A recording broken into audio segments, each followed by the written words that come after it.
This isn't just beef stew, this is comfort food, made in a Dutch oven. Melt in your mouth beef, rich broth, and a few flavor enhancers that'll blow your mind. Today I'm making my ultimate Dutch oven beef stew. It's simple, it's hearty, and perfect for a cozy night in. Let's get cooking. I'm going to be using about 2.5 pounds of beef chuck.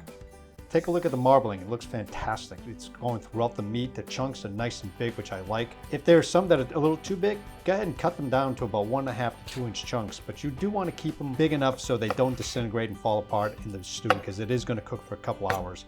Then I'm going to nicely salt them with some sea salt and some crushed black pepper. You want to make sure that everything gets seasoned at every step here, because it will enhance all flavors. So I'm just going to mix them up, make sure everything is well coated on all sides. Then in a freezer zip bag, I'm going to add a couple of tablespoons of some all-purpose flour. Also season it. Just season the flour too with some salt and black pepper.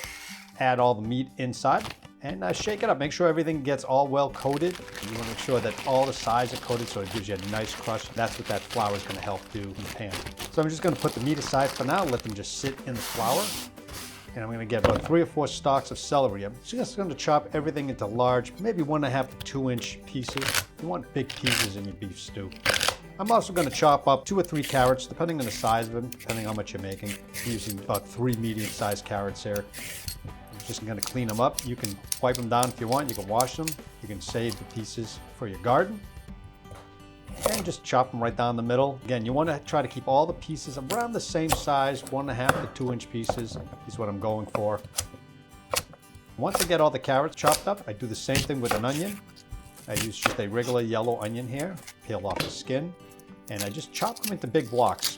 Don't have to get fancy here, just a nice rough block chop. And once the onion is done and chopped, move that aside too. And we're going to do the same thing with the potatoes. I'm using the Yukon Gold yellow potato. The Yukon Gold yellow potatoes seem to have more creaminess. They tend to get softer. They're not so tough. After I peel them, I just chop them up into 1 to 2 inch blocks, same as everything else.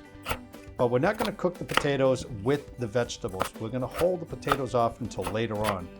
Let's roast some garlic. I'm just going to give it a nice rough chop. Again, nothing fancy here. Just give it a little press here, or you can smash it like a maniac. Give it a nice mince. Nice, doesn't have to be perfect. Nice and rough is fine. Get that aside.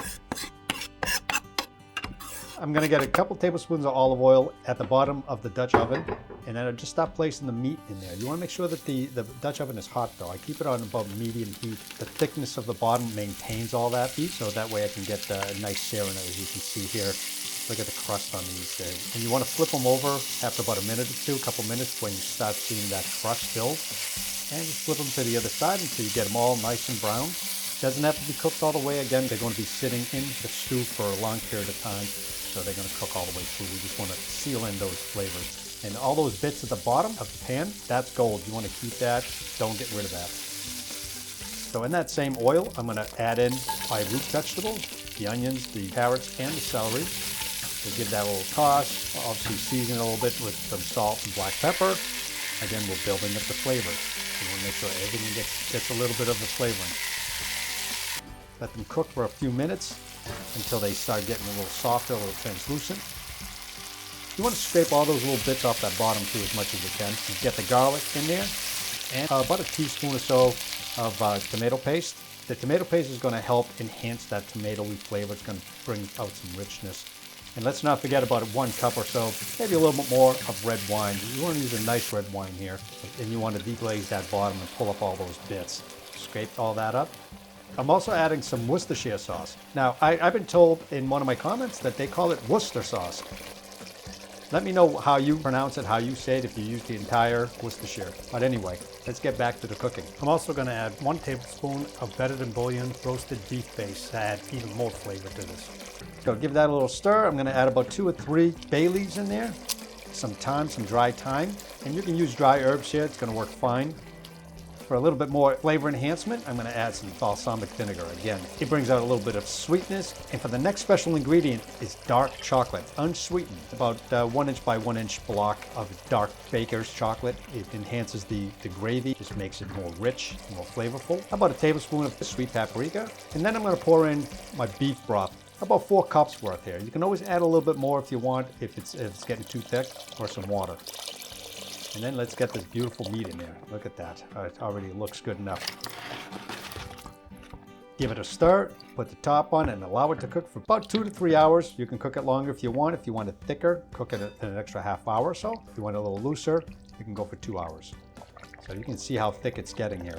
After about an hour or so, I'm going to add the potatoes. This is why I want to add the potatoes in at the end, because I don't want the potatoes to fall apart. I want them to still have a little bit of a bite to them, so a little bit of chew, so they don't fall apart and just disappear into the stew. So put the top on, cook for an additional hour. After the hour is up, we can take a look at it, and you can see how thick the sauce is. And we're just going to get rid of these bay leaves. We don't want anybody to be chewing on some bay leaves for dinner. Take a look how beautiful and glossy that sauce is. Potatoes are cooked perfectly. Don't forget to add some frozen green peas in here. That again brings them color, a little bit more veggies in there. It's fantastic. It looks great. It's beautiful. Look at that. Look at that sauce. So I'm just going to get some into a bowl here. So now I'm going to finish it up with some chopped parsley that I took out of my Click and Grow garden over here. Giving the fresh parsley just a quick chop, just a rough chop here. Get it into the pot, mix it all in, and you can see the beautiful color here as I stir this in. And look how thick that sauce got. So now we're ready to serve. This is still piping hot, so make sure you use a rag or a dish rag or something to hold that with, a pot holder, to take the lid off. It's very, very hot. Be very careful.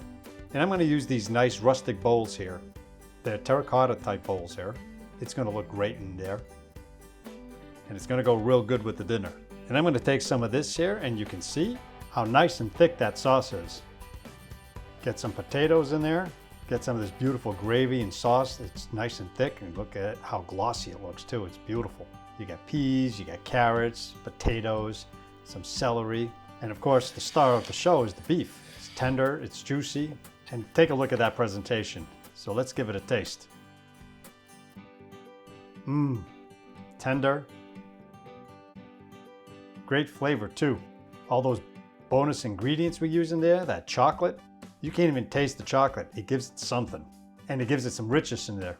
I'm gonna have a potato here too. Perfectly cooked. And obviously you can get some bread in there. It's gonna be great. It's a great dinner for a nice, cozy night at home with the family, or even by yourself. Cold night, snowing, make yourself some beef stew. Hope you enjoyed this video. If you give this recipe a try, let me know in the comments section below. Give me some likes, some shares, and I'll see you in the next video. Thanks for watching.